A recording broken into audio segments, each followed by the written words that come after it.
Hi, today I'm going to show you how I was able to get Surgery Center as clients for my pharmacy consulting business.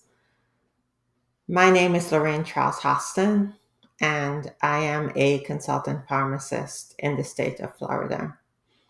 I consult with surgery centers, and I've been consulting with them for about the past 8, 9 years. I am happy that you could join me today on this webinar where I'm going to show you how I was able to get Surgery Center as clients for my pharmacy consulting business. So let's talk a little bit about the nature of consulting. Consulting is not the easiest thing in the world. I wouldn't say it's hard, and it's because as a consultant, we're problem solver. In the case of consultant pharmacy in Florida, I'm really, as a consultant pharmacist, you're also a regulatory specialist where the state has set up certain guidelines for consulting to surgery centers, and we have to adhere to those guidelines in a strict way. Number one, to keep the surgery center compliant, to meet the state requirements, and also generally as pharmacists and managing medication to ensure that the surgery center are following all the rules and regulations around the administration of drugs. So, a note about consulting. So, a couple things I'm going to share with you that I have found. The first one is consulting. I don't want to say it's hard, but it is. It's hard from the standpoint that you're forever reaching beyond yourself because as a good consultant, you deliver the required services, and as a great consultant, you want to over deliver to your clients. And that's the part that is my growth curve, right? I continually strive to do better by my clients. So it's not a rich quick type of situation, and I don't even know. Some people do get rich from consulting, um, but it really has afforded me a second source of income that's been really helpful to me and my family. So it's a process. It takes time. It's not going to happen overnight. Also, I find to be successful as a consultant, you have to be genuinely interested and committed to the process because if you're not, you, with the challenges that come with trying to build a consulting business, you're going to give up. And I'm just telling you the fact because I thought about giving up when I started, but it was something that I was genuinely interested and I was highly motivated. And the third thing is you have to be ready to work at it to be successful at it. You're always pushing yourself, always anticipating your client's needs. Um, Again, starting as a consultant pharmacist for me was a great side gig, but it could also be a good side gig for you as well because it's something that you can grow into a business. I plan to consult for the rest of my career. Um, and it's because I enjoy it and just the nature of it. So with consulting, you have to go and find your clients. Your clients do not magically find you. Okay. As a consultant, I feel that my upbringing prepared me for this because I was willing to do whatever I needed to do to find consultant clients. Um, I travel and I do what it takes. So, for example, for me, one of the most challenging part of my consulting, once I was able to get clients in the early days, I traveled across the state and I did it for 2 years for one client, one single client. And it's a 7 hour round trip. Okay.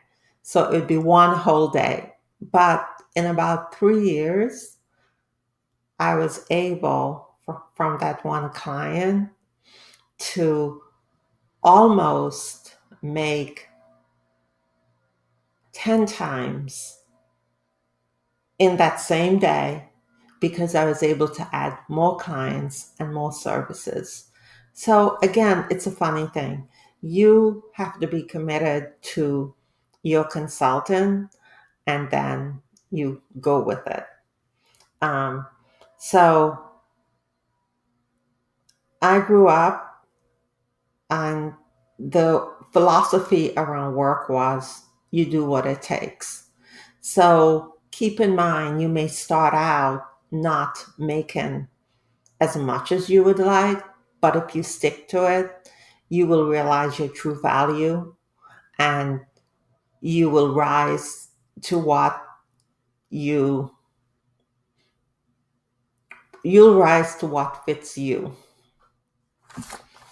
Um, so you have to go and find your clients. They're not going to magically find you. So let's talk about specifically the steps that I took when I started my consulting business. So here on this slide, I said reach out to anyone and everyone that you know who is affiliated with an ambulatory surgical center. What does that mean?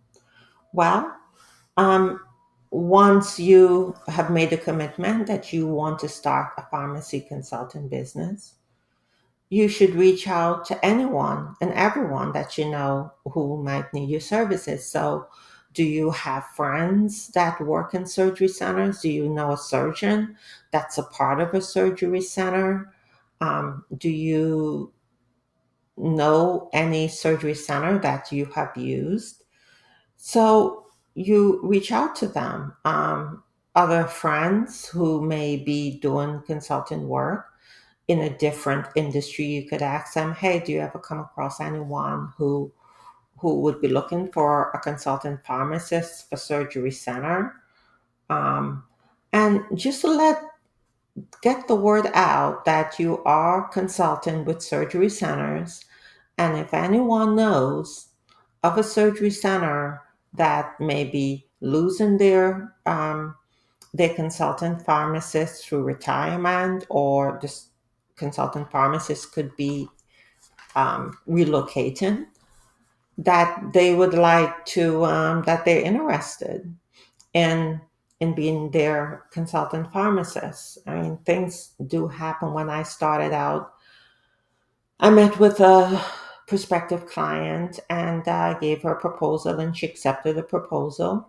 And then I had a call a week later and she said that she found a different consultant pharmacist and she was going to go with him. And I said, I was really sorry to hear that. I'm disappointed that I wouldn't get the opportunity to work with her, but I wished her well. What about a month later? She called me back and she said, would you please come and be my consultant? I'm like, sure, but what happened?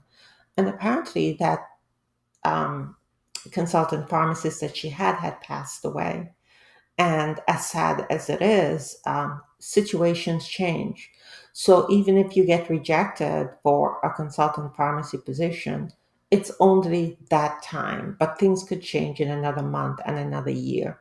And if you're still around, the opportunity will come your way. So reach out, let anyone and everyone you know who's affiliated with ambulatory surgery know that you're a consultant pharmacist and you work specifically with surgery centers. So that was step one. Step two, one of the things that helped me to get my confidence and helped me to feel more comfortable working with surgery centers was going to their conferences.